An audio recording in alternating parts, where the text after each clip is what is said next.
sweaty, dehydrated, I can't see, I don't fit, and I don't care. The road presence is unmatched. It's a big car. If this were a person, it would eat at Golden Corral every single day. Honestly, what an experience.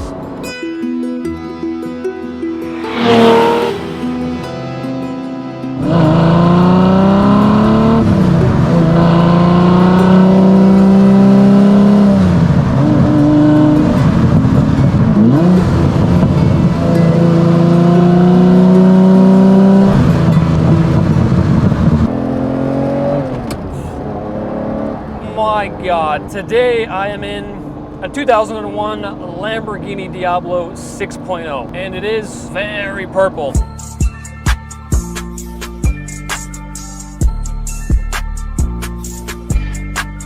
I just got out of a Mercedes Maybach and hopped straight into this, so it's fair to say this is a little bit different. This car actually once belonged to Missy Elliott, the female rapper from the early 2000s, and she had good taste. I know she's owned this, she's owned the Spiker C8 that Ed Bullion purchased. Today we're going to explore the Diablo as the 90s classic that it is. Ignore the license plate behind me, there's nowhere else to put it. So this is the final version of the Diablo, and with that came a bigger engine, 6-liter V12, 550 horsepower, top speed 208. 0 to 60 in 3.5 seconds. Remarkably quick for a car of this size and the fact that it's a manual transmission. Clutch is surprisingly light. Almost dangerous how much attention this car gets because every person that passes by is like an inch from crashing. They just, phones out, no regard for anybody else. Visible, you can't even see it now. There could be the largest asteroid we've ever seen heading my direction and I wouldn't even know. The road presence that a V12 Lambo gives is unmatched. Unless you're talking like a Koenigsegg, or this gives you that hypercar feel. The way it looks on the road from any angle is insane. It takes up the entire lane. It's got 335 rear section tires, and it's just absurd. You look at this car and you just think, nobody needs that. But it's because you don't need it that you need it. That's the whole point of a supercar, is to be exuberant and over the top. It's completely unnecessary. And that is the beauty of it. Miles to the gallon? About 6. Let's go Lincoln, let's go Lincoln, come on. Yeah, one hand on the steering wheel, looking at your phone. Okay, I just stalled. No, no, no.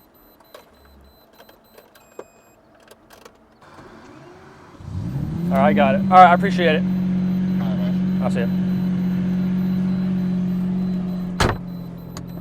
Okay, so if you stall a Diablo, make sure you don't. This is such a cool car. I would feel cooler pulling up in a Diablo than any modern Lamborghini. There's just this sort of aura that these cars have. It's a big car. It feels big. If this were a person, it would eat at Golden Corral every single day with no hesitation. Sitting in the Diablo, as you can see, it is quite tight. I'm about 6'4" and my head is touching the roof. Barely turn the steering wheel because it's hitting my knee. Borderline undrivable. Who did they think would be driving this? Human beings are over 4 feet tall. I don't know if Lambo knew that. And yes, this car has aftermarket wheels. They are HREs. I think they look pretty good. I prefer the original. If any car gets attention, it's definitely this one. The clutch is very light for what it is. Compared to the Countach, it's night and day. The actual shifting operation itself is quite heavy. Revs to just over 7,000 RPM. The driving position is horrible. It's more like you're guiding the steering wheel rather than just steering it. But these are things that you just don't care about. Like the guy buying this car is well aware of this, and he's not gonna be, oh really? It's tight in there? You can't see out of it? He knows.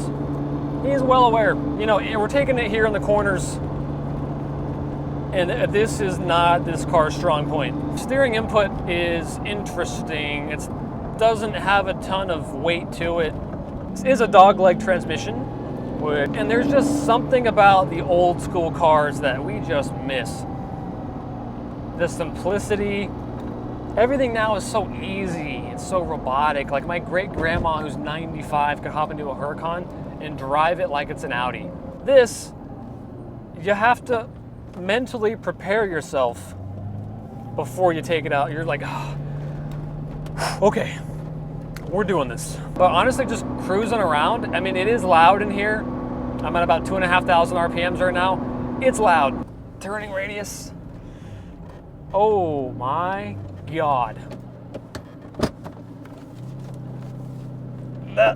Sorry guys. I'm in Missy Elliott's purple Lamborghini. I can't. No. Okay.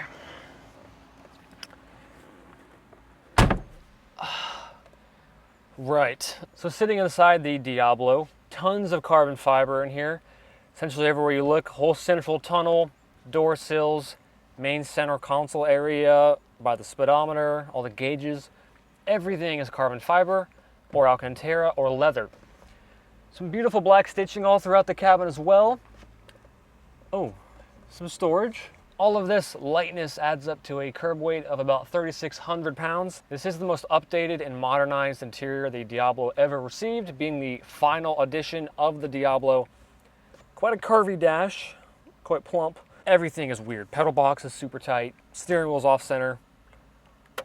It's kind of crazy. Audi purchased Lamborghini in 1998, and this is sort of essentially the first car that came out under the Audi ownership, even though it wasn't like super heavily Audi influenced. It is a little bit in here. It's definitely a little bit nicer, obviously a nice upgrade over the previous Diablo, but really that wasn't until the Murcielago where we started seeing heavy Audi influence. But this is still mostly Lamborghini. I mean, you see Sirius is misspelt. None of these buttons make any sense.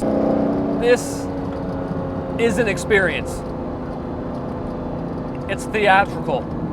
There's a reason somebody's buying this today, and it's not to race anybody.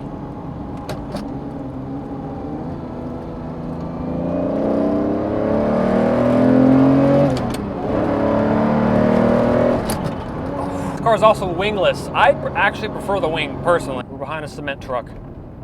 This is lovely. Yes, just what I wanted. In traffic, this is the epitome of ass, like beyond buns. As we've seen the Countach market appreciating like crazy, because the kids who grew up in the 80s with the posters on their walls are now old enough to potentially afford a Countach. And now we're seeing that with the Diablo. Kids who grew up in the 90s, this was their dream car. Before Pagani, before Koenigsegg, this was the dream car. This was the poster car. Not to mention, it's such a cool name. Diablo, like that's one of the all-time great car names. Diablo, Vanquish, Viper. The market on these cars is definitely rising. One of two in this color, Viola Ophelia. This is a car that you feel and absorb compared to other cars that you can just hop into and drive and not think about it, and they're very fast and very capable. This is a car that you're just in it to just absorb everything. You feel all the vibrations, all the rattles and the harshness. Taking this corner cautiously at 40, and just the joy on people's faces when they see this thing driving on the road. It's hard to beat that. You know, some of the newer Lambos may even get certain, you know, negative looks, but not this. It's like the older these cars get, the cooler they become. Honestly, what an experience. What an experience. It is not that quick by today's standards, but you just do not care. I have not driven the newer Vuelto yet, but I just know it doesn't give these feelings. You get some nice natural burbles on the overrun. This car is an experience for me just as it is an experience for other people. Thank you guys so much for watching. If you liked the video, give it a thumbs up, and I will see you guys in the next one.